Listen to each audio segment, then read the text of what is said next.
Okay, so we start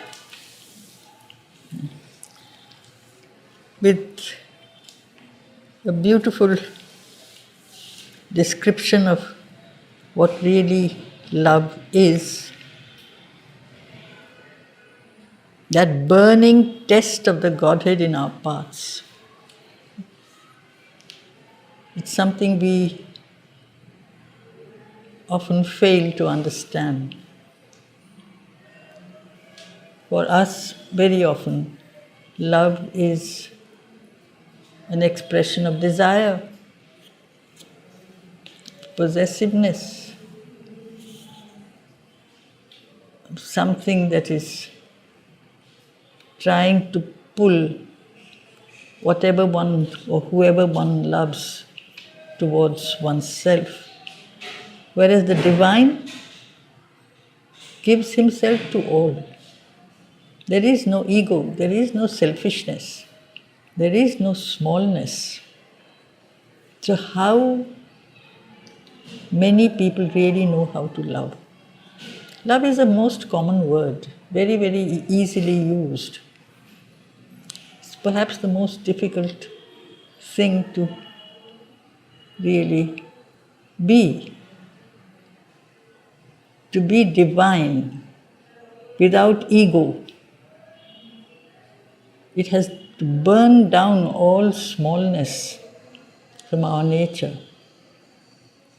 If one can do that, then one is truly capable of love. That's why I remember Mother using, in the class, she often says, I hesitate to use the word love in your context because what you call love and what I call love are two entirely different things. For man, love is usually, often at least, a form of barter. She used the term barter, marchandage. You give to get. You want to get more than you give. It's an exchange. That is the whole problem of the ego. Love is without ego. The true love, the divine love. It's like a lightning that burns down whatever is weak, whatever can be truly eliminated and impure. This is the shaft of love. That is why love is often compared to an arrow. It hurts. Only the very strong can bear that.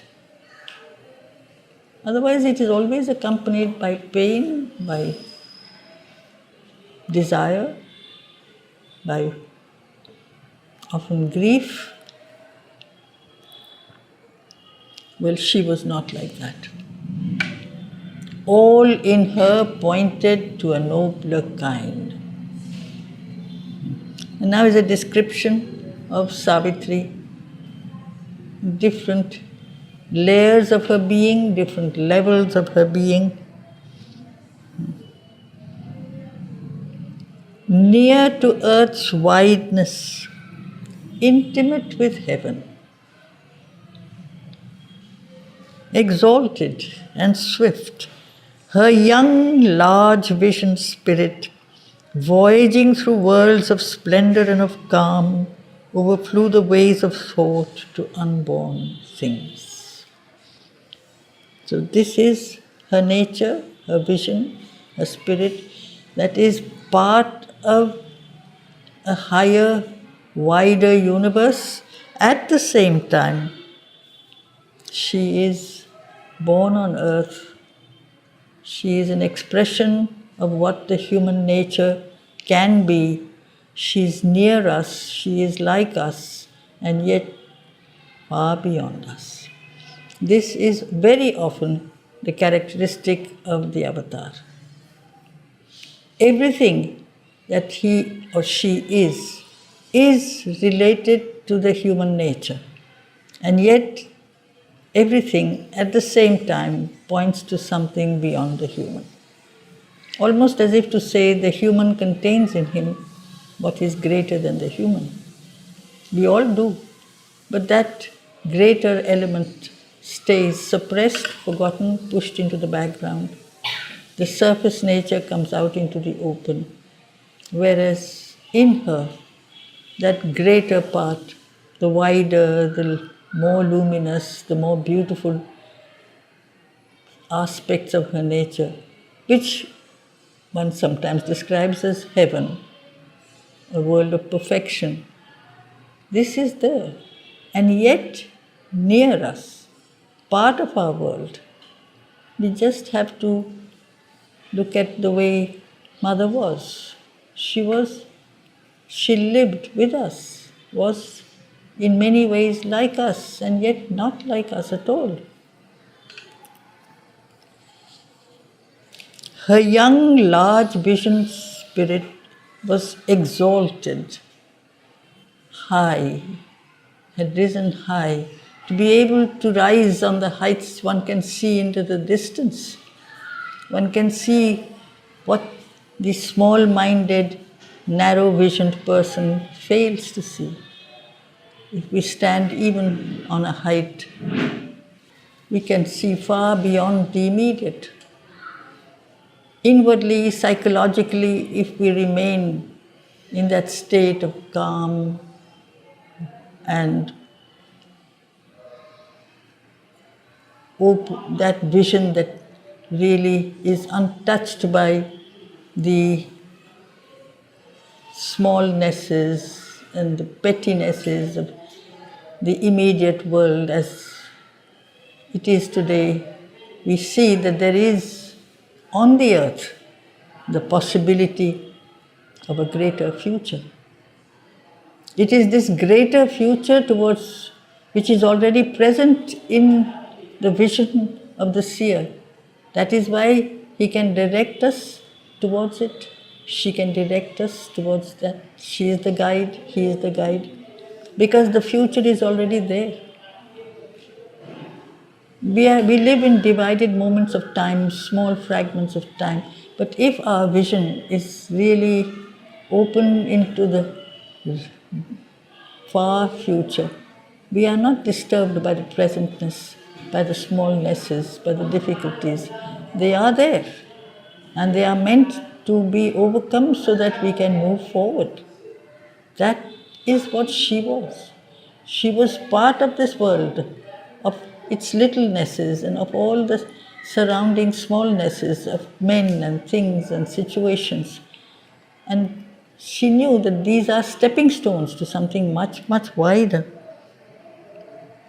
And yet she was just a young girl. This is when she had lived 1 year with Satyavan. She had come to the forest when she was around 18 years old. It doesn't have to do with the number of years. Youth is always forward-looking. Youth is always open to something that is filled with a certitude of a new light, a new change, the energy to not accept the present as final. This is exactly what Mother always said. The present is not the final stage. We have to move towards a greater future. She was the youngest of us all, and she spoke like that. Voyaging through worlds of splendor and of calm. This is her spirit, moving towards that world of a greater future, where there will be at the same time power, light, joy and calm and peace and love. They are not contradictory. One does not really remove the possibility of the other. Force is not the opposite of calm. Sometimes You say, this person is a quiet person, the other person is a forceful person. But if you are truly, truly calm, you are very strong. Therefore, she is ready to face the immediate future in her present life, where there is the obstacle of death waiting on her road, but she is looking far beyond. She has come to challenge the finality of death.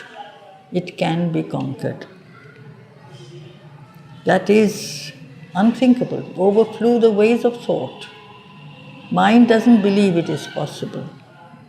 Well, she has gone beyond the mind to unborn things, things unmanifest, things undreamt of. And yet, unborn is also eternal. That has always been and will always be. That world of perfection, that world of the absolute manifestation of truth and light and joy, where there is eternity, infinity present in the individual who is born in time. Time and eternity are not opposite. The eternal is present in time. The divine is present in the human. But this divine remains for a very long time pushed into the background because the surface nature takes up so much space. It is very noisy, very dominating, but quietly, forcefully, she is going to remove that obstruction and make her way towards a new future. Ardent was her self-poised, unstumbling will. That's why she needs that energy, that power to break out of the future. Poise, quietness, calm, and yet will. The dynamic as well as the stillness. They are together, pushing her way towards that greater certitude which is already there. For that will has to be ardent, burning, intense. There is no division. There is no, acceptance. In us there is always division, that if I win, then I get this, if I don't get it. If this is true, it will happen. If it is not true, it will not happen. Man's mind, man's being, particularly his mind, is a field of division. As long as there is division, there is never the possibility of really opening out to a whole truth. It becomes a partial truth. Whereas her mind, a sea of white sincerity, absolute oneness, absolute purity. There is no acceptance of what is an expression of the ego, the undivine, the impure parts of our nature, which we often suppress, and therefore one part of the being says one thing, the other part is not capable of transmitting it or expressing it. Whereas mother's, you might say, definition of sincerity in one place is transparency. One is totally transparent in the sense that what is on the outside is what is on the inside. A total purity, a total state of, there is nothing that comes between oneself and the divine. There is strength, there is certitude, there is strength. So here, her mind. It is in the mind that we have all these kind of divisions, separations, definitions, compartmentalizations, it is very difficult to be sincere in the mind. Sincere in our nature, but the mind most of all, because it is always justifying all its arguments. Her mind, a sea of white sincerity, passionate in flow, had not one turbid wave. There was strength and there was no impurity. This is extremely rare because the mind is very sure of itself. Even when it is divided, there is always one side which believes one thing, the other aspect of the mind believes the opposite. Both are convinced that they are right. There is therefore a kind of a constant debate, argument, clash. All this raises the kind of froth and foam. The waves of the flow of thought become turbid, muddy. So this was not there. There was clearly a presence of light. Mind is essentially an instrument of light. And in her, that instrument was totally luminous. There was no place of ignorance, of error, of darkness. Now then follows a sentence which is rather long, but it is like a kind of a simile, if you like, a symbol.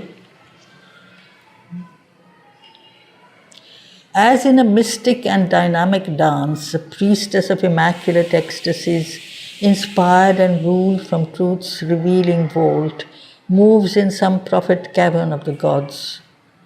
A heart of silence, in the hands of joy, inhabited with rich creative beats, a body like a parable of dawn that seemed a niche for veiled divinity or golden temple door to things beyond. He has blended quite a few images, but the main subject of the sentence is a heart inhabited a body, a heart of silence,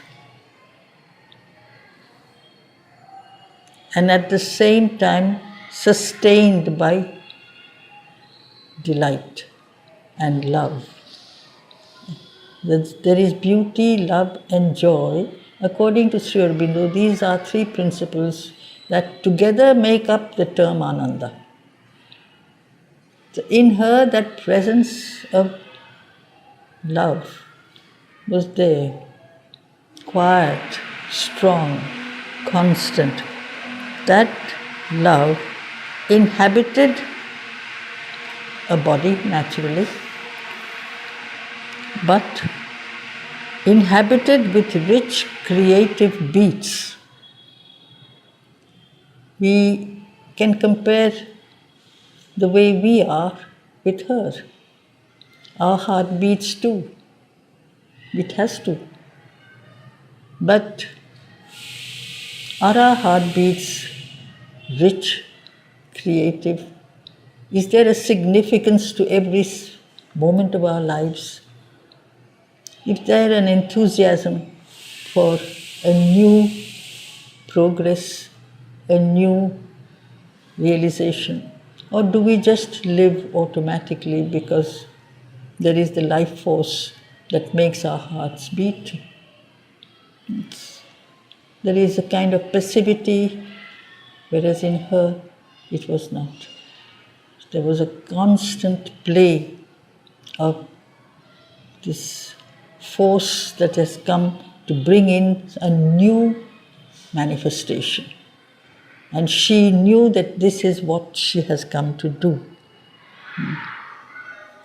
This beautiful way of life inhabited a body which was equally beautiful. A body that is another image. Parable is also something that is comparable to.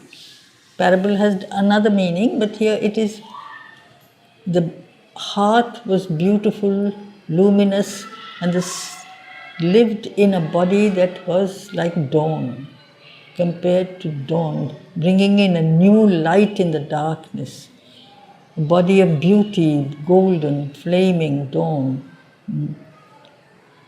So that kind of body that seemed the right home for the divine inhabitant.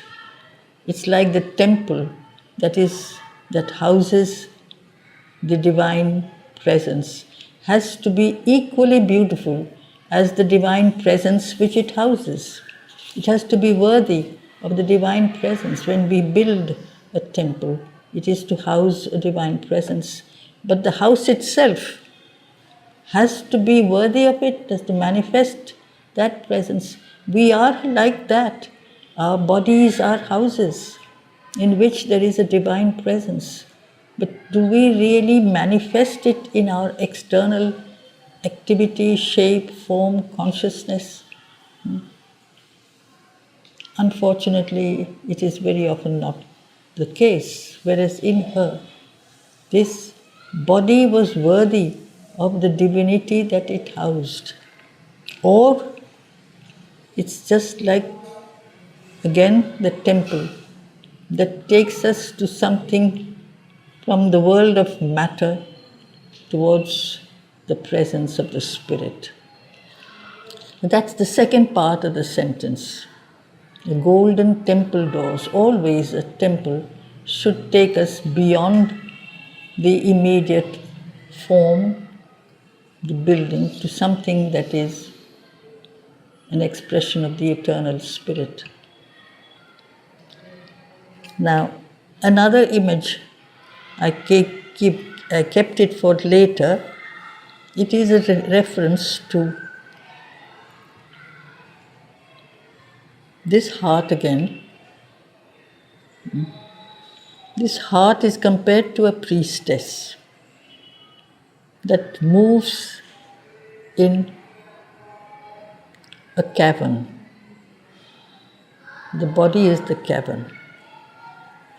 As in a mystic and dynamic dance, a priestess of immaculate ecstasies, inspired and ruled from truth's revealing vault, moves in some prophet cavern of the gods. Such was her heart. Now this may be a reference to the nature of certain ancient Greek mysteries. There was a reference to the priestess, the Sibyl, she was called the Sibyl, in the temple of Apollo. And there were those who would approach the temple and put before the god whatever they wanted to ask, whatever relief, whatever blessing they wanted to ask. They could not speak to Apollo. The priest or the priestess is the intermediary. That is the nature of the priest, always. He is the intermediary between man and God, if he is a true priest. So this, again, is a reference to Savitri. She is like a priestess, an intermediary between the ordinary earthly human being and that invisible plane of light. So here, there is this legend of the oracle at Delphi in Greece, where people used to approach the priestess with their difficulties. The priestess would sing and dance. She was as if possessed by the power of Apollo's guidance. She would put the problem before Apollo, who would reply, and she would move, she would sing, she would dance, and she lived inside a cave. In that cave there was only one opening, which was on the top so that the light of the sun would fall on her. And this is the symbol. After she had delivered her message through the song and the dance, it was always said that she would fall into a faint. And after, when she came to, she became normal. She had lost all recollection of whatever she had said or done, because it was not her guidance. She was simply an intermediary, a channel. And that is the true role of the priest. He is a channel through whom the divine speaks. If the intermediary thinks he is the divine embodiment, then things go wrong. That is why perhaps the Greeks said she would fall into a faint when she would come to, she had forgotten. And she would again sit in meditation until the next person came. And that was the only thing she did. So this is the nature of her heart, as if linking the human with the divine. And that's why it is a mystic and dynamic dance. Her heart is moving for the sake of mankind, for the sake of humanity, inspired, receiving the guidance from the world of truth, revelation. Apollo is the god of revelation. He's not just the god of the sun, he's the god of light, of inspiration, of revelation. So she would receive the revelation from truth's vault. Vault here is the higher sky. So she would draw her inspiration. This is Savitri. She would draw her energy from some far world of truth beyond. And therefore, her heart did not beat for herself. She did not live for herself. Her heart lived in a body which was like a cavern, which is because body is also matter, but it is filled with the world of the divine truth. So it is a prophet cavern. The embodied being is also an expression of the divine. And so this body was as if a house of God. So there are two images that he has put in the same sentence. We're describing the beauty of the body and the beauty of the heart and the whole being that is on earth, living among men and yet far beyond. Immortal rhythms swayed in her time-born steps. Again, this combination. She is time-born. She is human. And yet, there is always the vibration. Rhythm is a vibration. Vibration of something beyond the human. And which is there in all of us, I think. The human is always more than the human. Only we have chosen to forget. Well, it was there in every aspect of her nature, of her movement, of her being. Her look, her smile, awoke celestial sense even in earth stuff, which is so true. It would make those human beings who are made of the stuff of earth thrill and open to something divine. It is not that matter is the opposite of the spirit. The body is not just the house of the spirit. The body is the spirit, only that spirit remains withdrawn. But sometimes when it gets a touch or an experience of something which is beautiful, wonderful, the body responds with much more simplicity, much more innocence than the mental man who questions and doubts and tries to analyze and explain what is happening to me. The body responds, it really thrills, it vibrates, it's filled with a sense of delight. So even those who were around her, and if they were simple, natural people, and she looked at them, she smiled at them, the response was immediate, like the flower responds to the touch of the sun.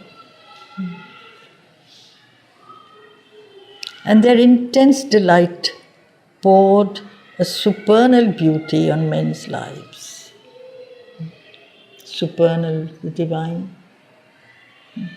spiritual. Life becomes beautiful if you can experience that, even a short moment of that divinity, of that perfection. Otherwise, we sink into the routine, you might say, dull existence, which does not require us to respond to anything greater.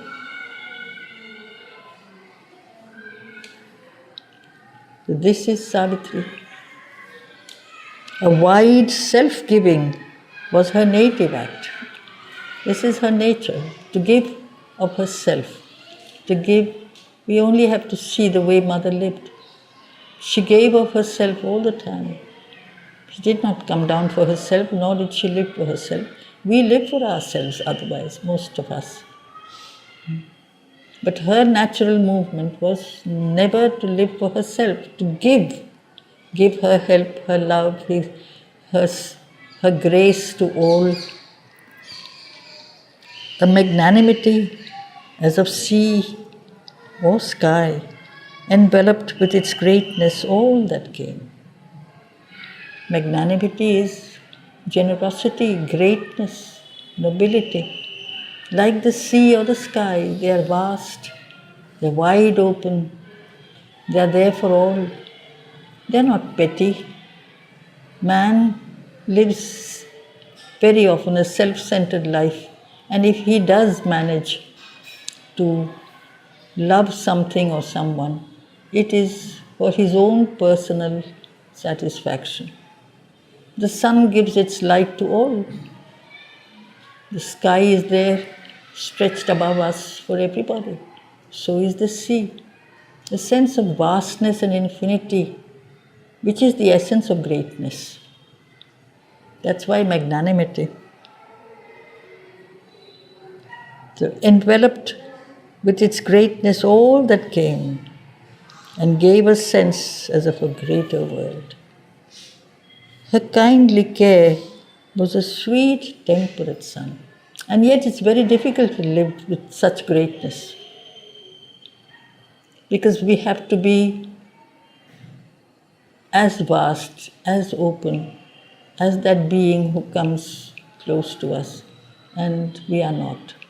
And therefore sometimes she comes down and makes herself close, intimate, comes within the framework of our consciousness.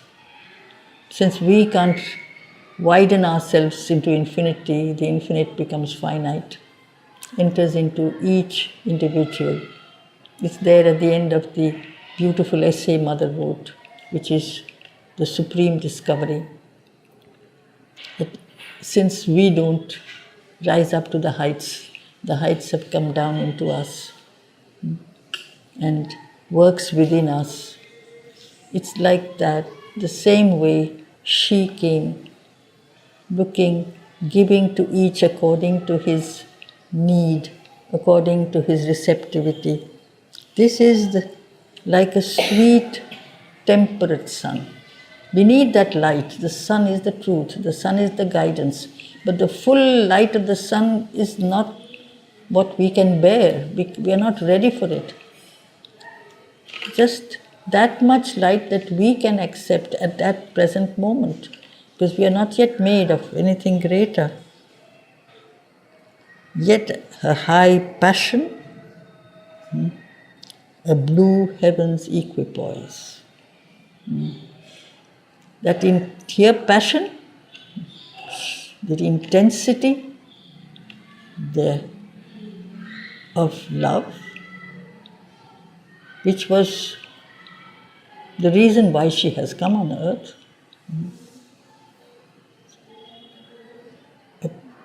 Like the blue heaven, quiet, calm.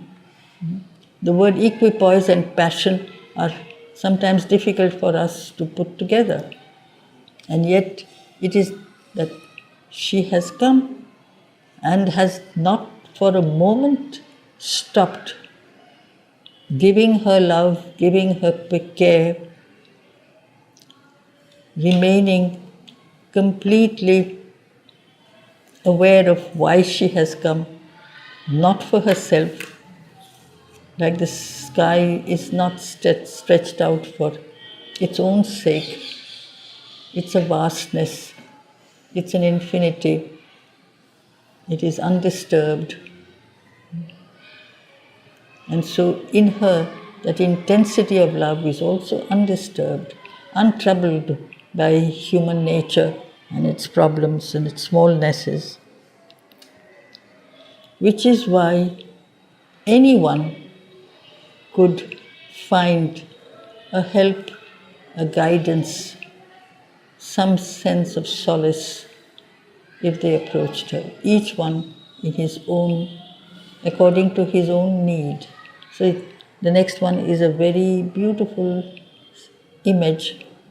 As might a soul fly like a hunted bird, escaping with tired wings from a world of storms, and a quiet reach like a remembered breast in a haven of safety and splendid soft repose.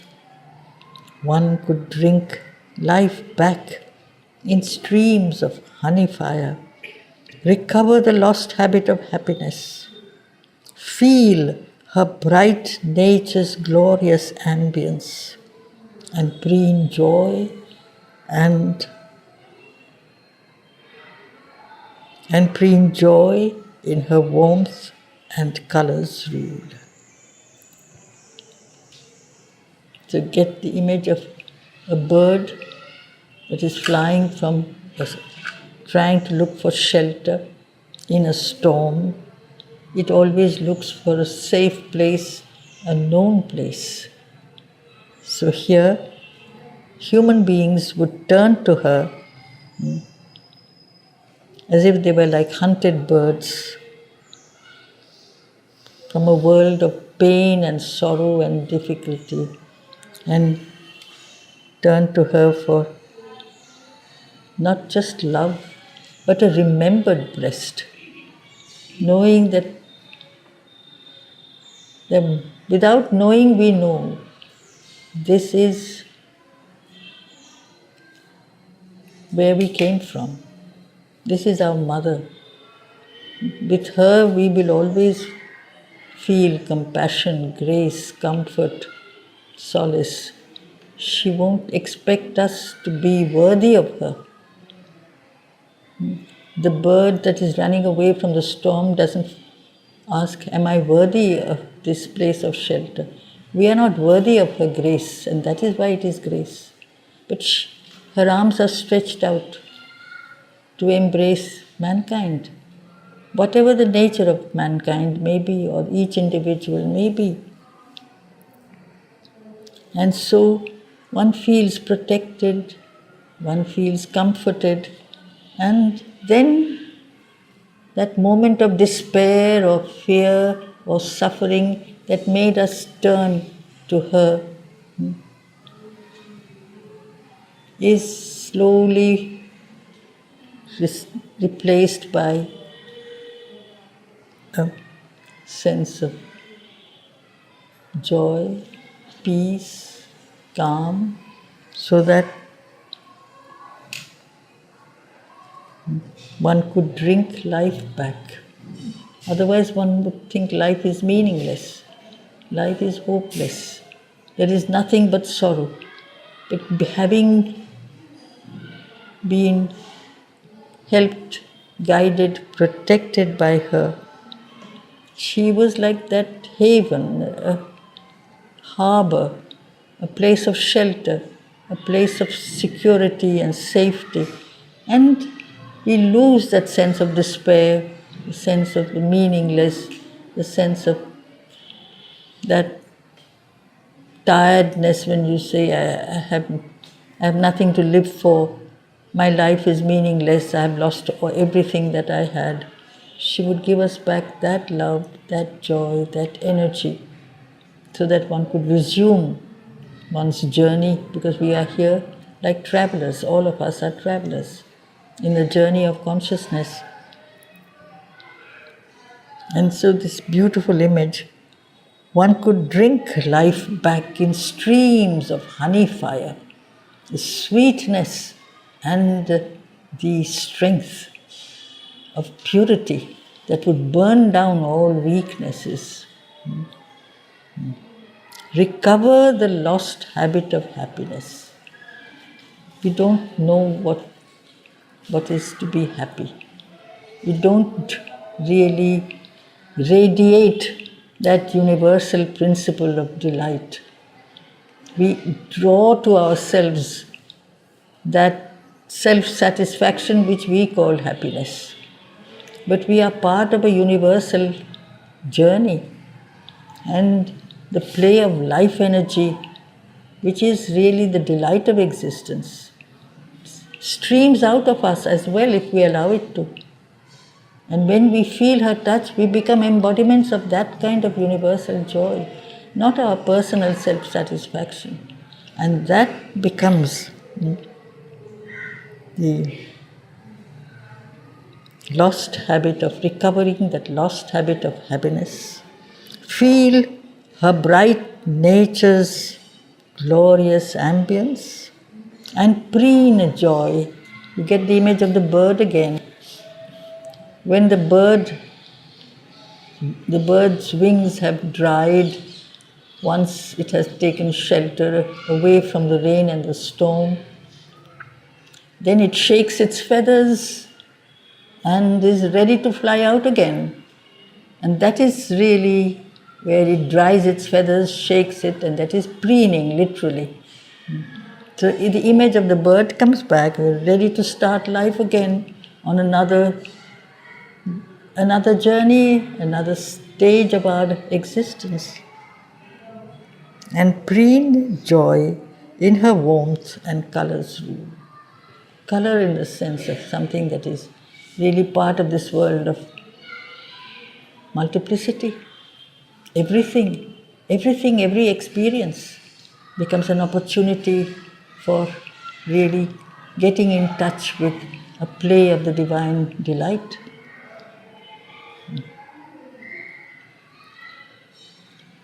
Again another line.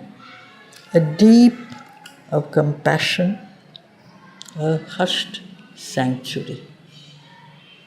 Deep, when it has an article, it is an ocean.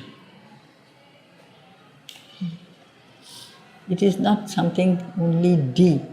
It is infinite. It is like the sea. It is the deep, a deep.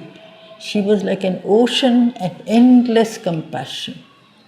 It gives that kind of grace and mercy, or compassion and kindness that is unmeasured and undeserved by us, but it doesn't disturb her. She gives to the undeserving as much as to those whom we as mental, rational beings call deserving. Say the good person deserves to be rewarded, the wicked does not have to be rewarded. Who is the good person? Who is the less good person? The love is for all. As Mother has said, the same love is given to all. But all depends on the receptivity, of course. So if we are open and we receive, we feel more what is given to us. And if others are not so open, they feel it less. But the love is given to all without any kind of distinction. A hushed sanctuary.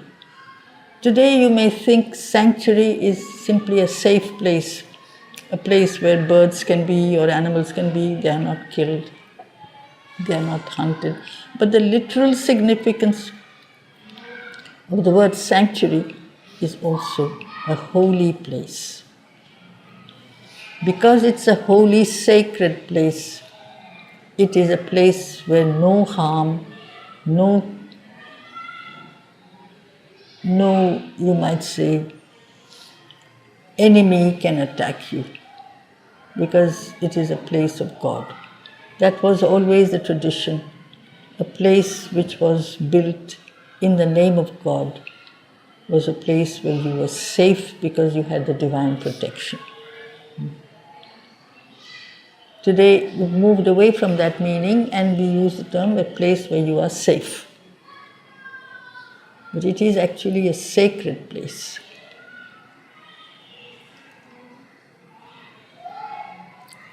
A quiet, sacred place. When you feel the divine presence surrounding you, you really feel protected.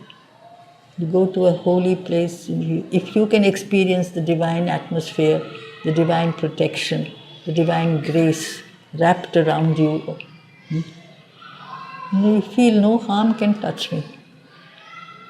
I am within the arms of the divine. And that is why her inward help unbarred a gate in heaven. One feels that one has really reached the state of perfect Ananda, which is heaven.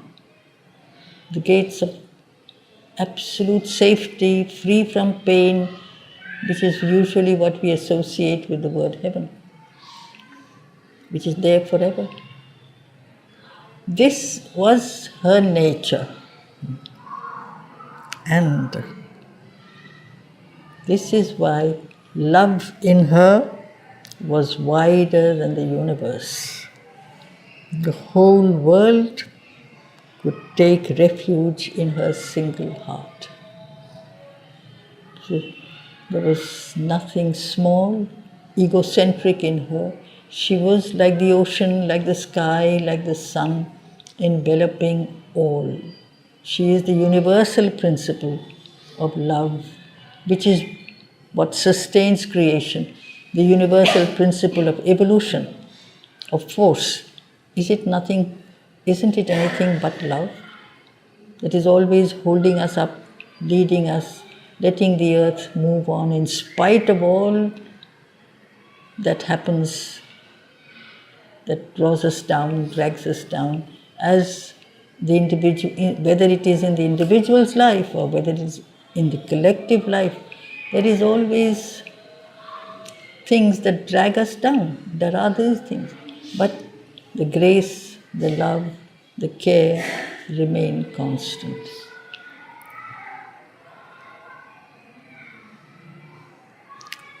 The whole world could take refuge in her single heart.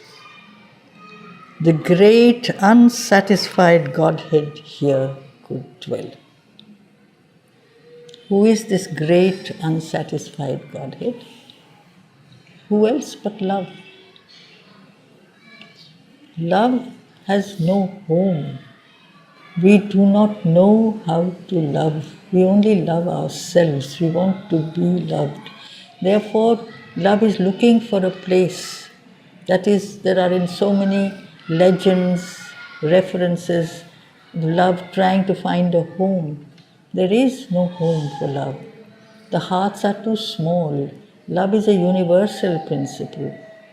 Therefore, this is an unsatisfied, unhappy Godhead in his essence.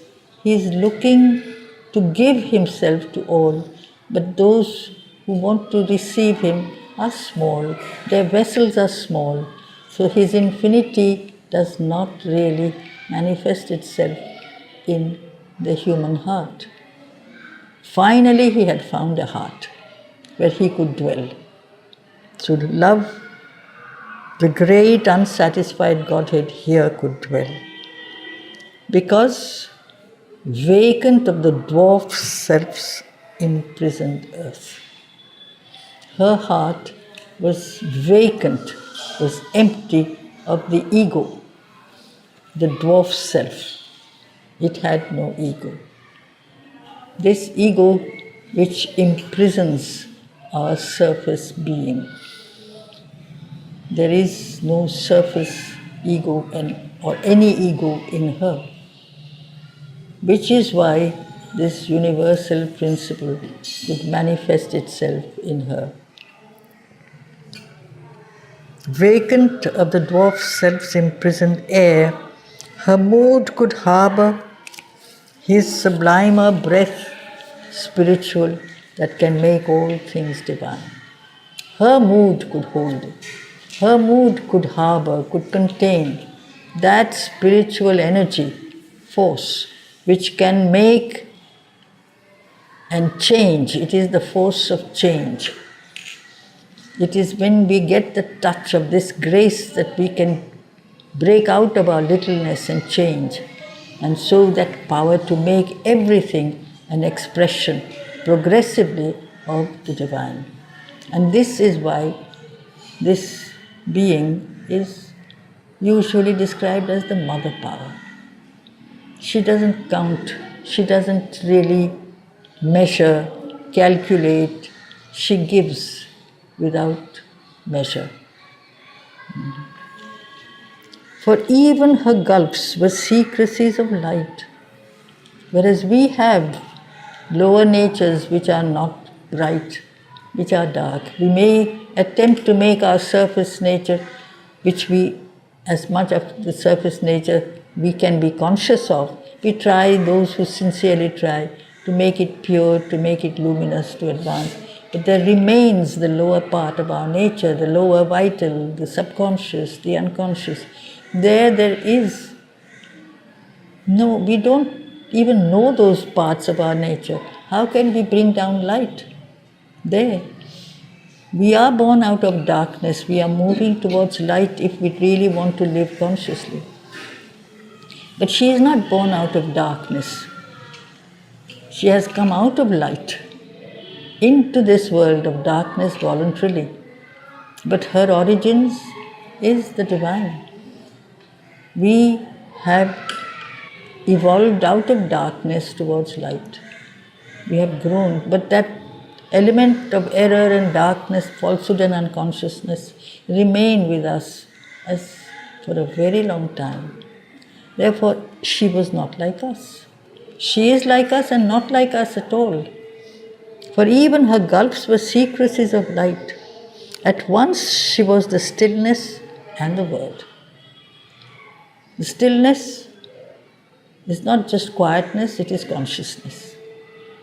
The word is the power that executes, expresses that consciousness.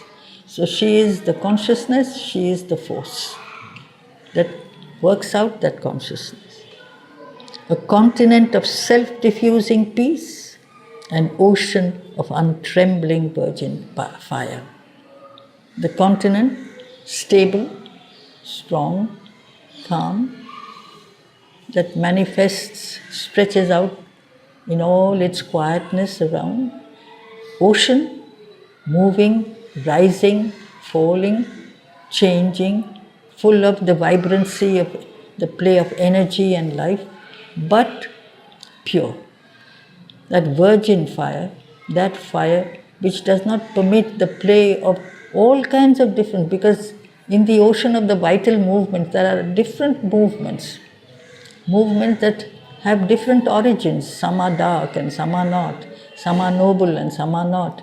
But in her, they are all expressions of purity, of absolute light.